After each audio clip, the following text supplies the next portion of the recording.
The electrical trade continues to do a good job in ensuring it remains top of mind for those wishing to pursue a career in the skilled trades. But what about the channel that serves these electricians and future electrical contractors, namely our manufacturers, distributors, and manufacturer reps? How are they tackling talent availability, which members of Electro Federation Canada have highlighted as their number one priority?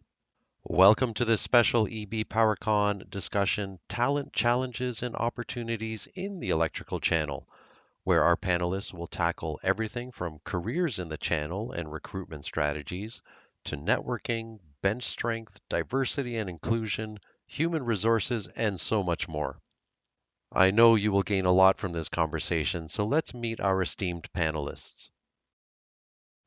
Representing the views of an electrical manufacturer, Jason Prevost, President and COO of Leviton, Canada. Tim Horsman, President and CEO of EB Horsman and Son. He will share the electrical distributor's perspective.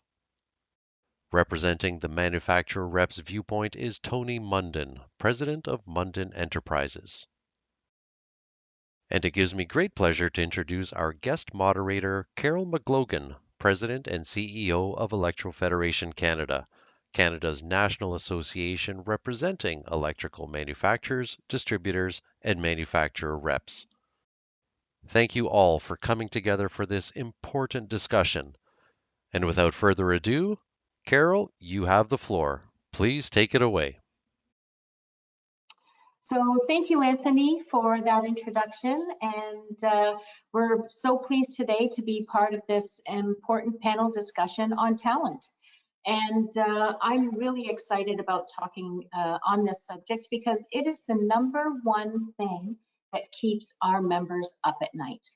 And it has come up as number one on our game changer list for the last couple of years. Now, of course, in 2020, COVID topped that list, but talent came in number two. And the previous 2 years, talent was the number one concern. So everybody's thinking about it. And we all need to do something about it. So we've got a great panel here, Tim Horsman from EB Horsman, electrical distributor, Jason Prevost from Leviton, a manufacturer, and Tony Munden from Munden Sales Manufacturers Rep. So welcome, gentlemen. So as I mentioned, talent is a number one priority for our members. And what we're here to explore today are some of your concerns and also some of your plans when it comes to talent. So I am going to turn this first to Tony. So Tony, if you think about your ideal candidate, hard skills and soft skills for some of the roles that you require, what are you looking for? What kind of attributes are you looking for in a person? Carol, thank you. And thank you to Anthony for being part of the program here. We've gone through a whole bunch of changes within our own organization over the past number of years. And we're in a situation where if we, a couple of years back, the average age of our company was 54 years old. We needed to bring some new people on, and we've targeted YPNs, particularly over the last number of years. And we've hired 4 YPNs. We've brought our average age down to about 48. And a big part of what we're looking for us as an agent is attitude and fit is the big thing with young people. We can teach the skill. We can teach them about the electrical industry. So really a big part of what we're looking for is the right attitude and the fit within our organization from the attitude portion of it. And if they bring a particular skill to our business, on top of that, that's a bonus. So we have gone out and we've hired a right out of university, 23-year-old. We've hired a 29-year-old Red Seal electrician who decided he didn't want to be on the tools anymore, and he's been with us a year and a half, and he's done a hell of a good job for us. We've hired from the insurance industry, an inside salesperson, and we hired from distribution. So it has been across the board, and really it's about attitude and fit more than anything else. We can teach the skills, and it's been very successful for us. Well, thank you, Tony. It's, you've addressed one of the top issues, and we call it the tsunami of retirements. And it's great that seems to be that you're ahead of the curve at this point in time with getting the young individuals into your organization and planning your organization for that next phase. So congratulations. Now, I'll turn it over to Jason. Jason, I saw you nodding your head quite a bit when Tony was speaking. So what type of candidates are you looking for within your organization? What kind of positions are they filling? You have a manufacturing organization which requires something a little bit unique. Tell us about your plans there. Yeah, so I mean, being in the industry now for, I'd say, over 17 years and coming from outside the industry, I feel that the electrical industry has been a best kept secret, so to speak.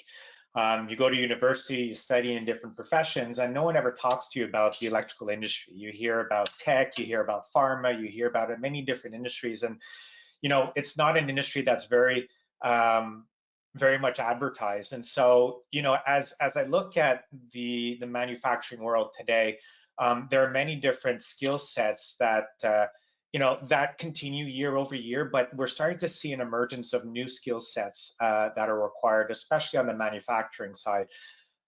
So there's now this need, and it's been a need for quite some time, but big data, being able to manage information as product on the manufacturing side becomes more complex, more integrated, more connected, the services that the manufacturer now needs to offer into the market change. So today we're looking at hiring for roles that don't necessarily exist yet.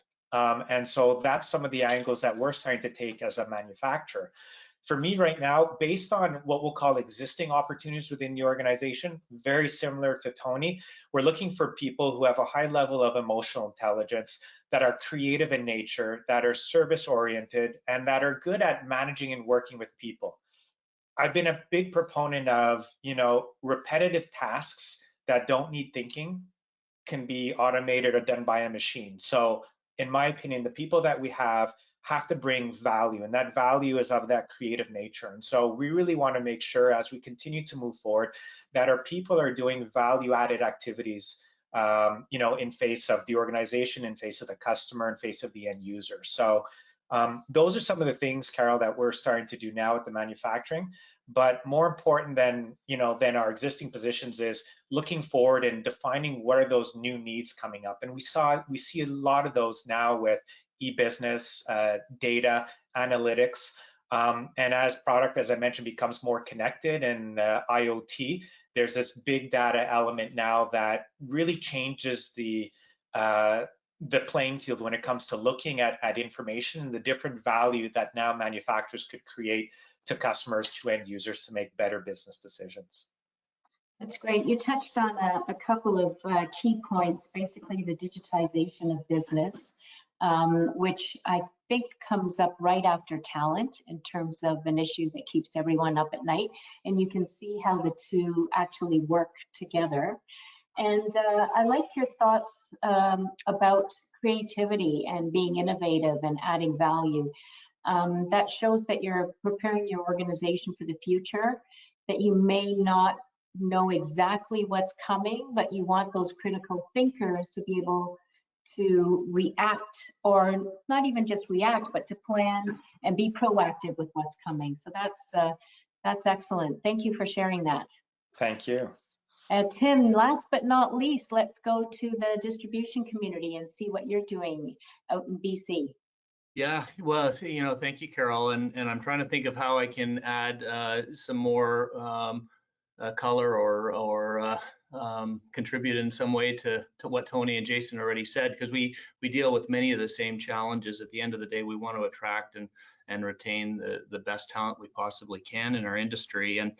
And today, I get really excited about our industry because across, Canada and really North America, the world, we are greening, we are electrifying and digitalizing everything we do. And whether we're doing that within our own organizations or helping our customers do that or integrating our supply chain into that challenge, we're trying to attract a talent that can help us navigate uncharted waters. And Jason, you did say, and I appreciate it very much, that traditionally our industry hasn't been all that glamorous, but today we are building communities everywhere, and those communities are getting more sophisticated and complicated as we go. So to your question, like, what kind of talent do we need?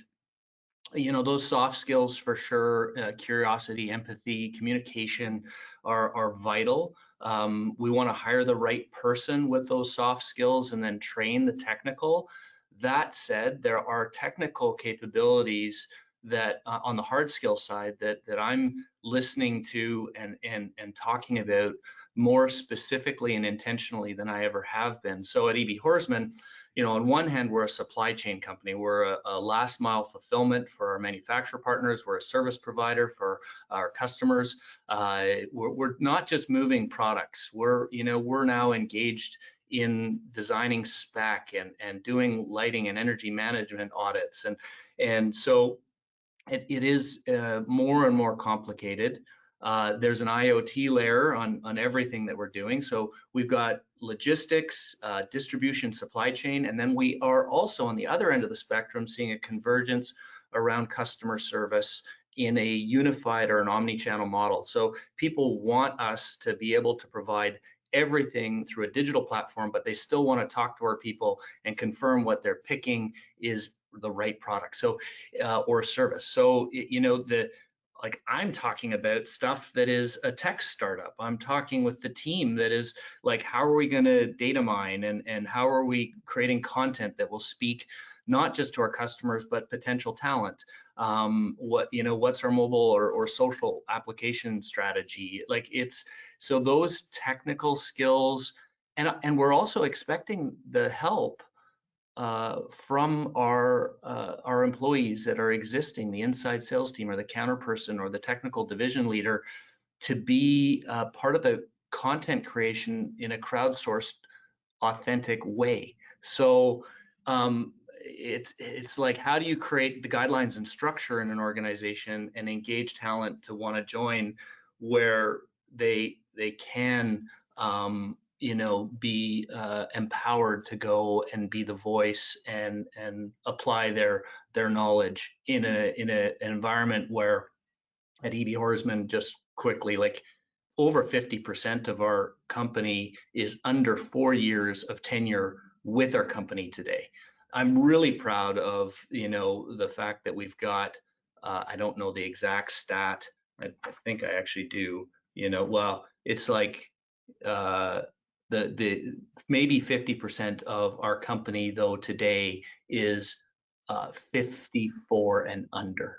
So like, I'm very pleased with how we're attracting talent, but the next 5 years, I've got hundreds of years of talent that is retiring, and there is a wave. So we have to be thoughtful, intentional. Otherwise, we will all be engaged in the tyranny of the urgent and not involved in a plan. And that's what we need as an industry to do. Have a bit of a plan. I love what you said just now about being thoughtful and intentional and having a plan. Because, for all of us, the data is out there, the writing is on the wall. It's everywhere we look, and we can either choose to ignore it or we can choose to adapt and be ahead of it. And it sounds like, all three of you are in your own way making those adaptations and planning for the future. That's just great. In you describing what you are bringing on in terms of into your teams and how you're preparing yourself to the future, this is an exciting industry. It's fantastic. I mean, we're walking the walk and doing all of these great things. So when you are in your recruitment stage, what kind of messaging are you pushing to potential new hires, either about your own company or the industry? And Jason, I'm going to start with you this time. Yeah, thank you, Carol. I mean, it's a great question, and one that I've pondered for quite some time, because, as I mentioned earlier, the industry hasn't been I would say, properly marketed. And it hasn't typically been a sexy industry either. It's been, just one of these industries that I think has an assumption that it's just, a tool type industry. And I think one of the things now, and especially during COVID, I mean, the amount of opportunities and talent that we saw looking because, their current employer, either furloughed people or had to close their doors, there was an influx of talent looking for opportunities. And I think that sparked a different view of the electrical industry of, wow, this is an industry I really didn't know about. It's essential service. And so, those are some of the discussions I think now, and we've hired probably about 6-7 people during the pandemic. And we've really been able to score some top talent. And I think a lot of that has been based on how companies typically, or how companies manage the pandemic and manage their employees pre-pandemic and during the pandemic and eventually post-pandemic. So for me, one of the things that I always try to articulate, especially as we bring on new talent to Leviton, is really the importance of family and culture. I think one of the key elements at Leviton is trying to establish that culture element of that corporate culture of giving back, of team. And that's it's easy to say and it's very hard to do. And I think as you start to cycle employees, and unfortunately, very similar to what Tim mentioned, Leviton has seen probably about 130 years of experience leave within the last 2 years of the organization. And very much like Tim, we're in this rebuilding mode. And so we have to bring in this new talent and sort of inform and educate them on sort of what the culture was, but also where we want to take the organization. So, we take the time to talk to our employees about the industry and then about the culture. And for me, as Tony mentioned, getting those YPN or those young professionals into organizations, a lot of them want to understand what is their contribution to the organization. So being able to engage them in corporate social responsibility, able to engage them in after work activities, social events. The typical 9 to 5 work schedule is out the door now. And so work-life balance sort of integrates, personal and pleasure and business start to integrate. And so I think it's being able to build that culture and let new talent know that we're an organization that's evolving and an organization that encourages diversity, dynamics, and just having fun. I think we've lost that in business. And so it's to bring that engagement back. So those are some of the elements that we speak to at Leviton. Great, thank you very much. I really liked your discussion about family and having a sense of belonging. We spend more time at work than we do with our family. So having that cultural fit and having that extra connection really is important. Tim, how about you? What are you saying about Horsman, about the industry? What messages are you trying to portray in the market when it comes to working for you in the industry? Well, it's a delicate balance between addressing the needs that we have as an organization and then speaking to the needs of our potential talent. And so more and more, we're trying to listen, create an environment that is diverse and inclusive in how we're attracting talent. And Canada is a tremendously multicultural country.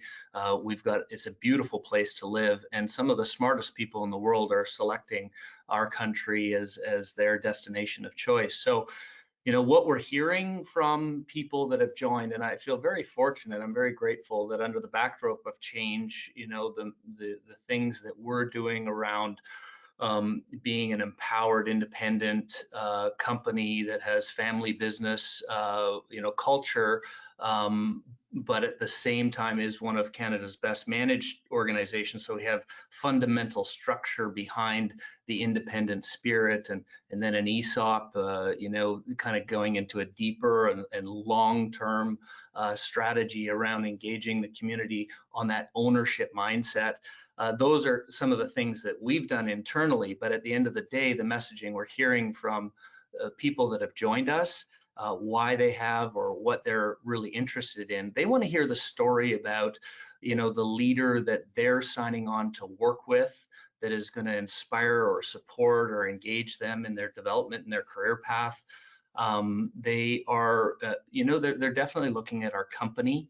You know, I don't go through an interview where someone doesn't reference being one of Canada's best managed, or being part of a fifth generation independent business making decisions locally, or looking in even deeper into what we do around our ESG strategies, our environmental, social, and corporate governance. Like, those things are more important from people today that are interviewing us. Of course, they want fair comp plans, and so we do talk to that. But that's kind of almost, I mean, it is an important part, but you know, the talent today really wants to understand what the job is, where the company is going, who they're going to work with, and what the culture is, because as you said, they're spending a huge amount of time with our company. And so we want to put that out again, crowdsource it, have the voice of our team out there so that people can say, yeah, that's a company I want to work for. Not not unauthentic marketing spiel. I kind of want to just get out of the way and let the company tell its story, and we'll fix things that are broken along the way. We're far from perfect, but you know, that's kind of how we're creating our message going forward. I liked, thank you. I liked a couple of things that you said there, and you've mentioned it a couple of times, is the notion of crowdsourcing and being authentic, letting your employees tell the stories, because that then comes from the heart, and that is what's real to the employees, and that's what's real when it comes to the culture. I just went through a creating a service or a service-driven organization, and they talked about the importance of the employee to peer type of recommendations and referrals. That's where you bring like-minded people together. The other thing I thought was really interesting is, you know, it's true, a lot of people don't know about the electrical industry, but when you hook your brand to a well-known brand like Best Managed Companies, something that's established, something that is associated with other perhaps better known industries, and you associate that way, that brings a connection on a different level. So using that adjacent marketing is so important too. So I thought great concepts there. Yeah, can I add on that, the power of the referral and the importance of our whole ecosystem, whether it's the suppliers that we work with or the customers we work with in our team, all, you know, being proud of this industry and the wonderful jobs that we are creating and the projects that we're creating, and then, you know, celebrating that openly, because when people see that positive that we all experience once we're in the industry, the collaboration and the excitement, people outside don't see that. So we need that messaging out there, because again, you know, there isn't a project that goes on in this country that we aren't involved in building. There isn't a water wastewater facility, a mine, a cannabis shop, a hotel. Like, we're in every piece. And so we need to get out of the way and let the story tell itself, but we do need to push it. We need to seed it with the right strategy. And yeah, I get all fired up. I get excited, I know. And what, you know, I think all four of us are examples that once this industry gets a hold of you, you just don't leave, right? So it's important. So Tony, how about you? How you know, what kind of messaging are you pushing to potential candidates? And you've been successful so far in getting some great new candidates into your organization. And I think, Carol, you talked about it just a few minutes ago, saying once the industry gets a hold of you, you know, it's a tough one to leave. And we have focused on bringing younger people to the organization. Now, we still have added a couple of experienced people to our organization to bring specific skills to that. And part of what we're trying to build around our young team is mentors to enable them to grow in the industry in that 5 to 10 years, so that 5 years from now, realistically, the 38-year-olds and younger will own my organization in 5 years' time. We've already made that decision that the next transition is to the YPN group for Munden Enterprises.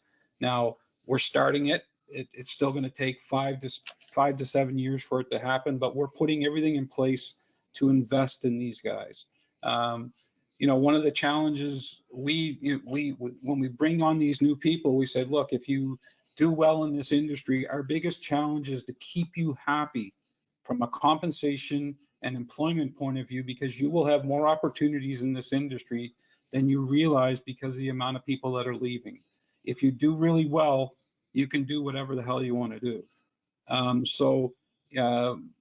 You know, part of what we've looked at as far as when they come into the organization is you don't necessarily have to have a direct, you have to do inside sales, you have to do outside sales, you have to do, where do you want to grow in our industry, in our organization or within the industry?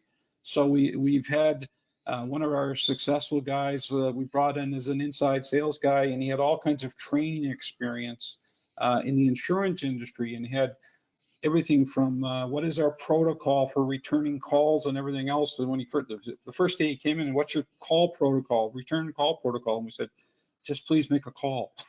And he goes, well, we didn't know if he had a specific time that you had to do it. He has set up our whole business with regard to process, and he's become an amazing trainer for our inside salespeople. And he's developed a tremendous program within our organization for training inside salespeople. We have as I said, a Red Seal electrician that came on with us a year ago, and he moved to Halifax from Burlington. His wife was in the real estate business, and she was doing really well in sales. And he came to Halifax. He didn't have a job. He was looking for a job, and we were looking for an inside sales guy. And he applied. And my question to him was, "Why are you coming to us? You can make probably 1.5 times what you're going to start with us on the tools." And he goes, "My wife loves sales. I see what she's doing. I really just want an opportunity to see where this can take me." And he has been unbelievably good. And he can't believe he is now the guy going to a counter or going to an electrician, and he's presenting the Fluke tool, or he's presenting the Marcus transformers. And he's installed this product. He loves it, and he's really doing a hell of a good job doing it. So our biggest challenge moving forward is, as we said, we're going to continue to hire young people and grow. Do you want to work for them, or do you want them to work for you? And develop an opportunity where they can be the people that are driving this business 5, 7 years out, because that's really what you have to do in this industry. It's all about network, and as Tim and Jason have both said, I mean, we have an amazing network across Canada of distributors, agents, manufacturers, that we can share a lot of information, share a lot of ideas, and it's really about the network that you create that leads to your success. Well, you know, the one thing thanks, Tony, I loved what you brought out in this discussion is the whole aspect of entrepreneurism, if there's such a word too. And we've got a range of size of organizations within our industry. And it is possible as a young person that you can actually have a vision where you could be an owner of a business, especially when they're joining companies like yourself, where you have that vision for your next generation as well. And you're bringing them in, talking about what could be, which gets people more engaged in the business and more engaged in the industry, and it also spurs on innovation. So I think that that's fantastic. And we know that within our industry, we've had individuals that work for very large companies that move to start up their own businesses, and start that family business after learning certain things from the more corporate type of environment and do extremely well. So thank you for that. One of the things that actually Tony touched on in the beginning, and he's mentioned that you have already taken this opportunity, which is to engage with the trades or journeymen within your organizations and targeting those individuals. Jason, do you have some comments around that? Have you engaged in that within your organization for some of the positions? Yeah, so we have probably right now, I think, 3 Red Seals on staff as sales in the sales role. And we're also hiring more engineers to come in as we work through a lot of the, as I mentioned, the product, at least at Leviton, is becoming more complex, more integrated, more connected. So I think, our opportunity is to make sure that we match now, as I mentioned, the new needs that are presenting themselves in the market with positions that we don't have today. So one of the things that we're looking at, if we talked about the trades, we're actually speaking with some people to fill some inside sales positions that, have maybe been working the tools for the last 10 years. And, they're looking for a change. Their body, their knees, their backs are starting to take a toll. They have a tremendous amount of wealth and knowledge, and especially for a company like Leviton that deals with, devices and lighting controls, these individuals have real in-field experiences. So getting them on the phone to help troubleshoot is a tremendous value add. And as I mentioned, as technology becomes more integrated, having the engineers on the calls to provide that extra level of service is important. So we are working along those trade elements, the trade schools, to see if there are sort of young professionals who are coming out of those trades who would like to see an opportunity either on the outside sales or inside sales, or even in terms of what I'll call a service technician. And then we're also looking for people who have the experience who can then come and bring another level of customer service or solution-based selling to the equation. So we are very much engaged. We want to continue to engage in that area. But again, it's not just focusing in and around, I would say, the trade schools. For me, it's increasing on the engineering side and taking a look at what other opportunities are going to present themselves. Big data is super important. So we're also looking at, different people that have statistical analysis, and so we're looking at integrating all of that as our business continues to evolve. Okay, thank you. How about yourself, Tim? What type of role do the trades play within your organization, or that you can see them playing within your organization? Yeah, more and more important roles, both in the electrical trade as well as CETs, engineers. We've got a healthy blend. Our branches naturally are dealing with electrical contractors on the phones and over the counters and day-to-day business and large projects. And a tradesperson can provide tremendous value. So from that perspective, we're very much engaged with them. And then our technical divisions, whether it's process instrumentation, automation, general motion control, lighting, energy management, they're again, the CETs or engineering trade background is, those are value add services that we provide. There's twofold in my experience when it comes to dealing with tradespeople. Naturally there are tradespeople that are out in the field that will over time say, my body, as Jason said, can't and doesn't want to continue to be on the tools, and now they make this is an option for them for sure. And we have a number of people that have come to us for that reason. The other reason that also excites me when it comes to a trade, like, there are so many people that start a career with this thought that this is what they want to do. And I'm sure that, I don't know what the number is, 5-10% of people that go through a trade school come out the other end and go, you know what, I don't want to be on the tools. I'm actually a salesperson. I want to be in sales. And so those people super interested in engaging with. And so, we're active in that.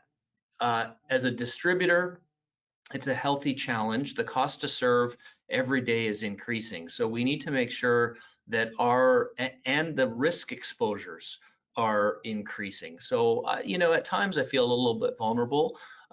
We have to make sure that we're properly insured.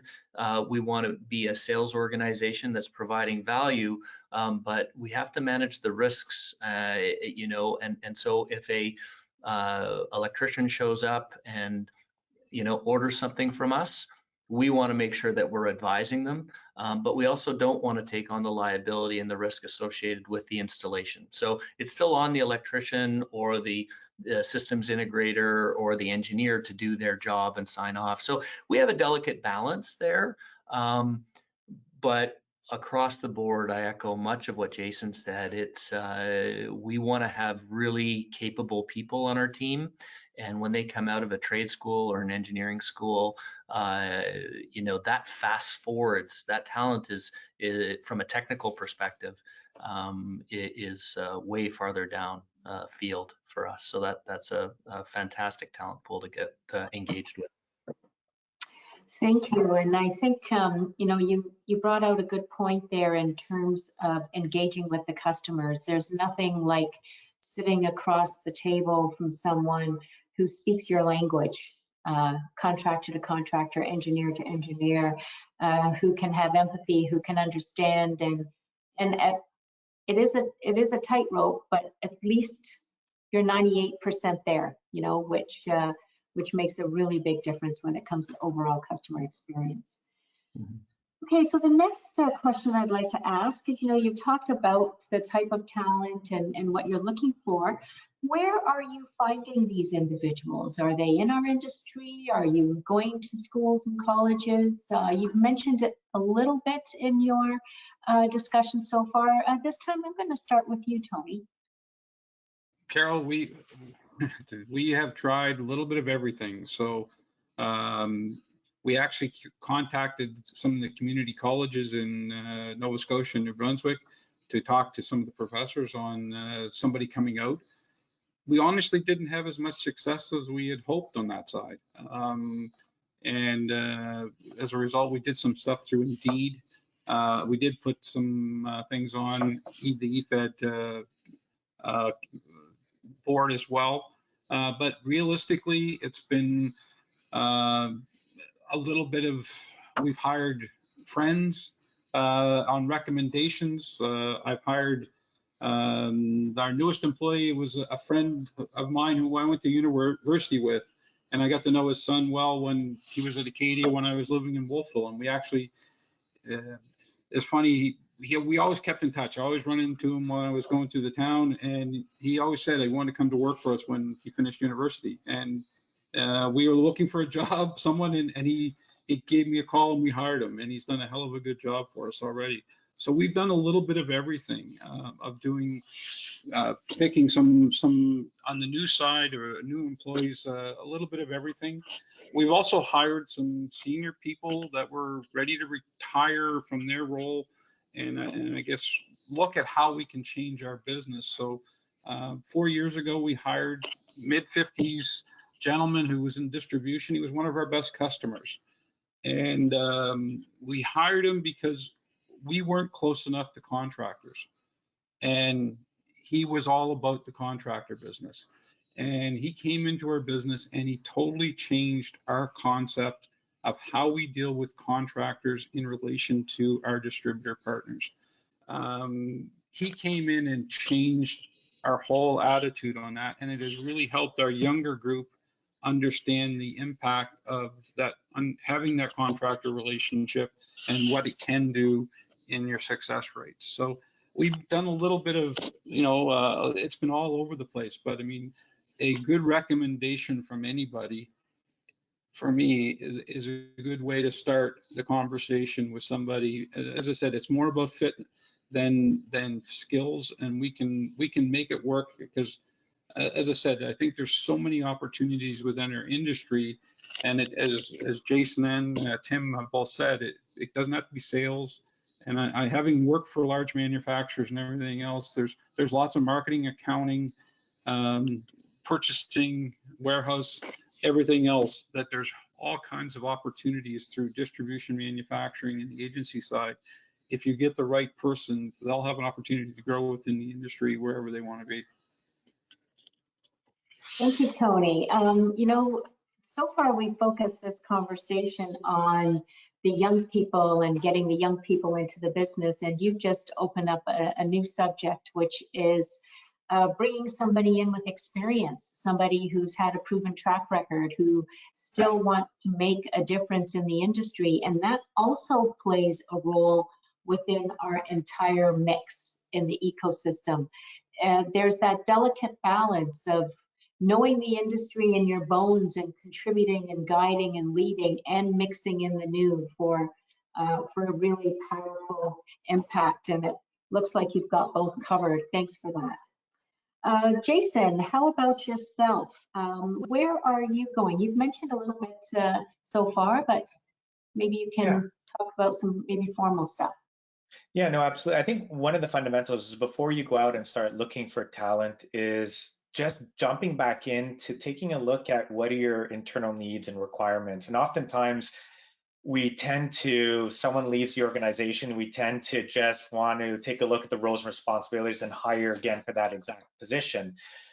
You know, the key for me now is just really re-looking at those roles and responsibilities versus what the individual was doing and where do we want them to go, and tweaking you know, the opportunity that the organization has in function of the needs of the organization. Because oftentimes it's someone leaves, print out the old job description, post it, and not a lot of thought goes into rethinking, you know, is that job description truly what the individual is doing? And oftentimes organizations and potential employees may get frustrated because what you're doing versus what was posted may not be aligned. So I think first and fundamental is challenge back, look at your roles and responsibilities, look where the business is going, and rethink what you want to do.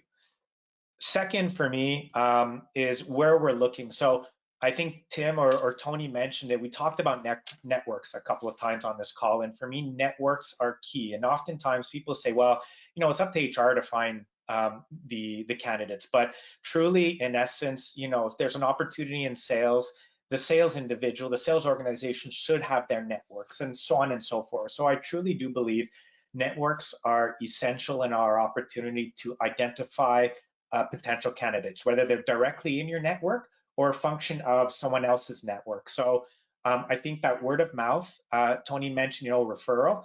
Well, today with LinkedIn and other platforms, that opportunity to get out and touch a significant amount of people is easier than ever. And I think it's about how we use and leverage, you know, social platforms to do that, but to do that efficiently and effectively. I can't agree more with what Tim mentioned about letting the organization talk for itself. And I think for me, that's fundamental. Your employees could be your best source of advertising, or to the detriment of the organization. So I think if you do have that culture and the individuals believe in the organization, they are going to be a voice to pull opportunities into the organization. And as a leadership, it's up to the leadership team to make sure that that corporate culture and that enthusiasm perpetuates throughout the organization. We've done trade schools, we've done universities, very similar to Tony, you know, they're touch points to get the name or the industry out. It's not necessarily the opportunity where we find a lot of candidates. It's truly through leveraging the networks of our people that we see the largest benefit when it comes to attracting talent. Okay, thank you. How about yourself, Tim? Last but not least. Yeah, I appreciate it. And again, you know, a lot of great comments from Tony and Jason. You know, at the end of the day, we're doing much the same. It's a variety of touch points. I think that I wouldn't want to be a recruiter in today's self-service environment. Both the talent is out, very aware of what they're looking for and searching their specific channels, and then employers are getting you know, very focused and strategic about where they're spending their money and where we're spending our money on speaking to that talent community. So you know, for us at EB Horsman, one of the key areas is having a really strong referral program. And so we definitely create the content around the jobs. we're trying to bake in as much time as possible. You know, if I have a role, and you know, I that's what keeps me up at night is the retirements or the career mapping, and is this role going to be filled internally by someone who wants that next step, and is that timing aligning for them, and then or are we hiring outside the organization? If we're hiring outside the organization, what's the message? And I really loved what you said there, Jason, about, you know, taking a step back. Often, if there was someone to leave in a involuntary fashion, they're leaving the company because there's something broken. It's really important that we take a moment and look at that structural disconnect, because often it's not about people, it's about something structural that was wrong in the role, or where that role is going, or some kind of unmet need. So yeah, we're really focused on baking in time, and I'm not in control of a lot of this. Just asking people, please, you know, let's have good communication. And again, if the leaders have good relationships and are road mapping, then you know, we can do that. The referral system is the backbone of our recruiting, and that goes right to the husbands and wives, spouses of our employees. Like, we just get the roles out in the community, we start talking about them, and then the sooner we do that, the sooner the you know, the jobs get filled. So that referral program is super important to us. Oh, thank you very much. It's you know, the referral, bringing in people who are like-minded, bringing in individuals who have the same spirit of enthusiasm. There's nothing like a top performer that comes in with a referral and you just know that's going to be good. You know, it's really important from that perspective. So far we've talked about external initiatives, and you know, one of the goals within Electro Federation with our membership is to have a more diverse and inclusive environment. Right now, as an electrical industry, through our members, we're at half the national average for women and half the national average for visible minorities. We also know, and you've already mentioned, that talent is an issue within our industry, and if we don't become welcoming to everyone, when things get really tight, we're not going to be getting the best of the best. So my question, and I'm going to start with you, Tim, do you have a formal diversity and inclusion program? And if you do, you can tell us a little bit about it, and how do you measure the effectiveness, or how do you track this? Yeah, so you know, for us, it goes back a number of years, and by the way, this is a journey for us. This is we're at a point in time and learning every day. A number of years ago, Renee Lytle is our CFO, and she works closely with Sarita Kara, who's our head of HR, and we were sitting in a strategic planning session, and you know, they kind of grabbed me by the elbow at some point and said, you know, we need to get more intentional about our diversity and inclusion strategies, and you know, that led to some fantastic conversation at the corporate strategic planning level, and from that point, we've got a diversity and inclusion committee. We've got a talent committee, but the I&D committee, we've flipped it. The inclusion and diversity committee is meeting regularly and working closely with the entire company on initiatives. And then how does it get measured? Well, you know, my HR roadmap, it's part of the CEO scorecard that we have, and so it bubbles right up to my core objectives that I'm measured on a monthly and annual basis. You know, one of the most important pieces of our feedback KPIs. I mean, we naturally manage turnover. We do a confidential survey every year that includes the inclusion and diversity lens. So we have a number of internal metrics around it. We have our committees. Renee and Sarita do a fantastic job, and the committee is inclusive and diverse across Western Canada, includes our branches, our head office, our divisional players. And all that to say, I poke my head up after I post 3 senior jobs in our industry, sales leadership jobs, and I didn't have one, I wouldn't say that it was diverse and inclusive in terms of the talent that applied. And so, we have to sit down and say, well, how, I used the word intentional before, how are we going to be very specific in going and speaking to a different segment of talent, and therein lies, okay, maybe now we have to hire a recruiter, and their goal is to get specific people around the table. So that's interesting going forward. I'm excited. We've got one. I don't get the opportunity to hire in our corporate managed leadership team very often. We've got some high tenured people, and I love the fact that our corporate leadership team and sales directors are all kind of in our 50s, plus or minus a few degrees, myself minus by about a year. But all that to say, like, I've got a head of digital or a head of IT that's going to come forward. So I'm going to be very specific in how I write.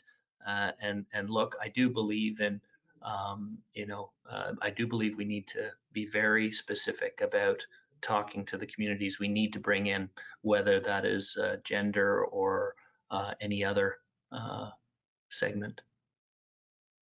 Great, thank you very much. You know what, I'll pass this on to Jason next and get your perspective before I make any comments. Thank you, Tim.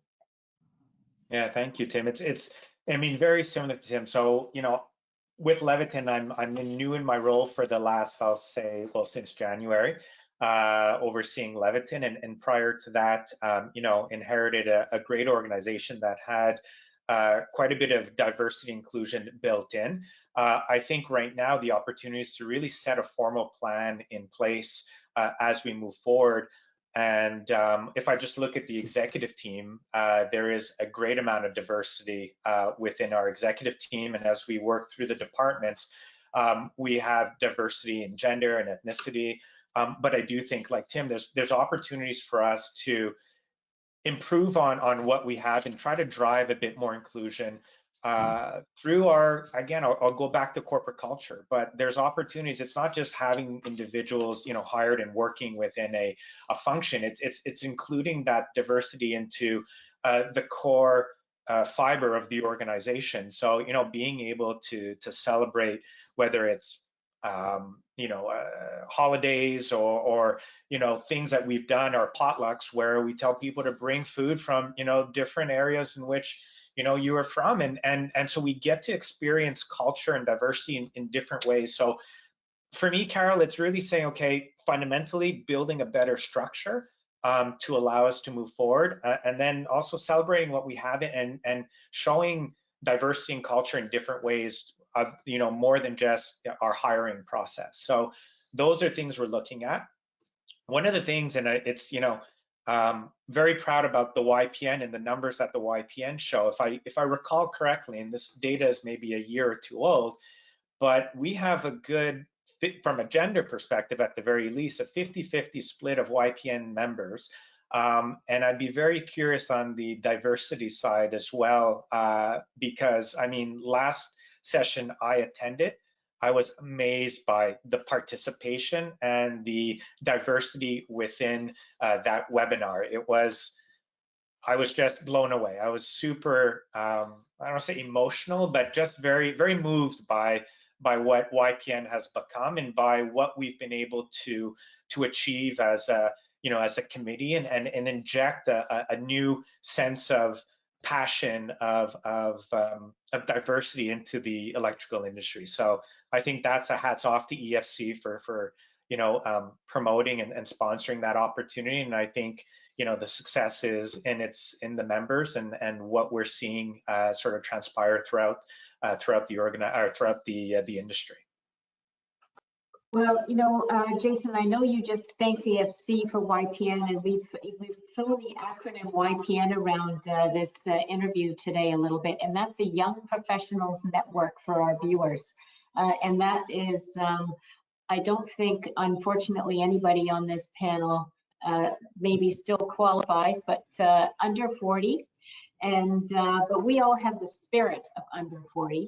And but Jason started the YPN within EFC. He was a founding member, so we can thank you for that. We have over 600 members at this point, and we're also connected to the BC program and the Alberta program, and and we appreciate the support of companies like Tony's who support the leadership of YPN, because that really is the future of the industry. So that's great. And when you think about YPN, and you also talk about the problem that Tim mentioned in having a couple of opportunities for senior talent.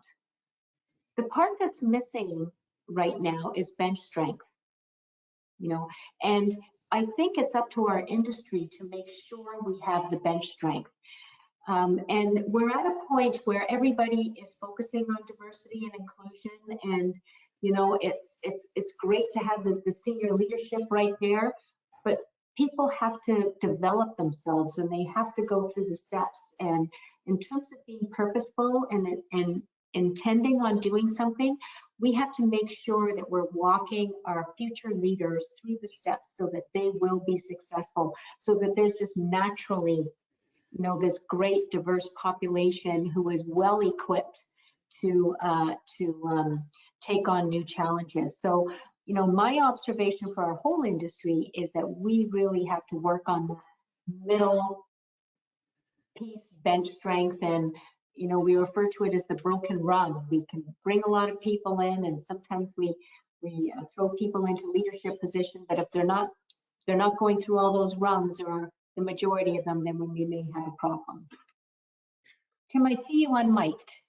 Oh yeah, and I just wanted to say, when it comes to inclusion and diversity, there's a ton of conversation that is going around, and it kind of gets thrown around a lot, and it really is important. And I think you touched on it around bench strength, and it's why do we want this? What, at the end of the day, as a business leader, why? And at the end of the day, the HR metrics are clear. When we have an inclusive and a diverse environment in our companies, we attract more talent, therefore increasing our bench strength opportunity. We have lower turnover, we have higher job satisfaction and employee morale, and that all translates into higher growth, higher sales, most likely higher gross profit, and higher bottom line. So there's the right thing to do, which I start with. We want to be diverse and inclusive, but from a business perspective, we spend a fair amount of time helping different constituents navigate the transition to understanding why. And at the end of the day, it really is super important for us as an industry, as a male-dominated industry, to really help people understand how diverse and inclusive we want to be, and in many cases are. So I get excited about this. Thank you. How about yourself, Tony, with diversity and inclusion? How have you tackled that within your organization? Carol, being a smaller organization, we have 10 employees at this point. Over the 17 years we've been in business, I think we've had 16 employees over the history of our organization. We've had a number of people that have retired from it, and then we've had a few people to leave, and we had two ladies that worked for us, one for 3 years and I think one for 6. Both did amazing jobs for us and changed the dynamics of our office while they were there, very, very positively. But both saw other opportunities. We certainly are open to the diversity side of it. It's not any question of having any bias or along that line. It's really about, as we said before, it's finding the right people and having a lack of people actually put their name forward. Tim had mentioned, I mean, maybe we need to change our parameters a little bit and put some things in place, but we didn't get a lot of candidates in more cases than not, and you rely on, again, networks and recommendations more than anything else. Hey, thank you very much. So I have my last question, and I think it's going to be with Jason and Tim, since this is about HR, the department. We just completed a study at EFC called Talent for an Emerging Workforce. And one of the gaps that was identified in that study was the treatment of HR within our industry. And the fact that we've got talent as the #1 game changer. Everyone's concerned about talent. We've talked about all of the new skills that we need and so on and so forth. Let me ask you, how is HR at your strategic table? And how have you integrated HR into your strategic discussions and your strategy planning within your organization? I'll start with you, Jason. Yes, thank you, Carol. No, so absolutely. Now I can say for the last 2 years, since I've joined Leviton, we've created a strategic plan, an executive team, a strategic committee, and HR is part of that discussion. They sit in and they have an understanding of the entire business. At Leviton, we have 5 strategic pillars, and the 5th strategic pillar, there's no specific order, but in this case, the 5th one is really manage our resources effectively to attract, retain, and develop the right talent. And for us, it was really important to have HR at the table at the onset, because as we're talking about the shifts in the market, and we talk about the political, the economical, the social, the technological, and the environmental influences that could happen in Canada, HR needs to be present to understand, are we talking about, a resizing of the organization? Are we talking about having to hire new skill sets? Are we saying we have to hire 6 new, inside sales reps? So HR being at the table and understanding a bit better of our business and our customers and the needs allows them to better understand where and what they need to do as we continue to move forward. And I can tell you this year, out of any year, the importance that HR has played in the success of our organization, specifically from a COVID perspective, and how we've been able to quickly implement best practices to keep our employees safe and our customers, not in business, but being able to supply them inventory to keep the supply chain running, has been instrumental. So as we continue to move forward, HR will continue to play a critical role in our strategic path forward. And again, I can't stress it enough. As business needs change, as business leaders, we need to stop thinking in historical silos. We need to look forward, look at markets, and the more people that are part of a discussion, the better the solution will be. And I'm telling you, HR can bring and does bring a tremendous value add to that equation. And I'm also super excited to see EFC with their HR committee, because that opportunity, and we have one of our, actually 2 of our HR participating on the EFC committee, and the exchange of information and some of the things that we've taken out of that HR committee and have implemented at Leviton has been fundamental. So I think if organizations aren't integrating HR into the strategic planning process, they could be missing a key element of future planning. So, we've done it, we've seen the benefits, and we will continue to do it. Great, thank you very much. How about yourself, Tim? Well, I can, exactly what Jason said. I don't know how to function without HRs. You can't say ditto. No, I can't, can I? No. But, we've been very fortunate to have a fantastic HR team, and the last 18 months just reinforce that. Similar to Jason, we have a strategic planning process. HR sits at that table. Talent management, succession planning is a key pillar. We've got 6 pillars, and the top of the house is digitalization. Across the entire platform, and we were really grateful that we went through that process in our 2019 and 2020 strategies, because then comes COVID, and you have to think about business continuity. You need to think about health and safety of your team. You have to think about going remote and virtual, and now navigate remote and virtual back into the office, and what's staying, and everything that we thought of that was calcified, like where an inside person sits and how they do their job, is completely kind of needs to be revisited.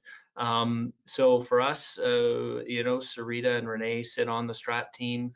They help inform, educate, protect, everyone that works for us. They're absolutely creating the strategies around talking to talent, at the strategic level. As an independent business, I just feel so grateful to have HR sitting there, informed. I mean, boy, under COVID, the public health office and WCB was changing by the second. And then there were programs that were being put out by the government. It was impossible to keep up without having business continuity planning and HR sitting there and saying, hey, listen, at day one, we need to have a committee set up right now that is prepared to address this, and is going to meet at a regular cadence and help us transition 70 people out into virtual and keep the doors open to serve customers and deal with COVID instances live as they happen, real time, and they have to be there. I went to a Harvard business course, and there's things that are called hygiene factors. And, it's just the price of admission to business today to have an HR leader sitting next to you.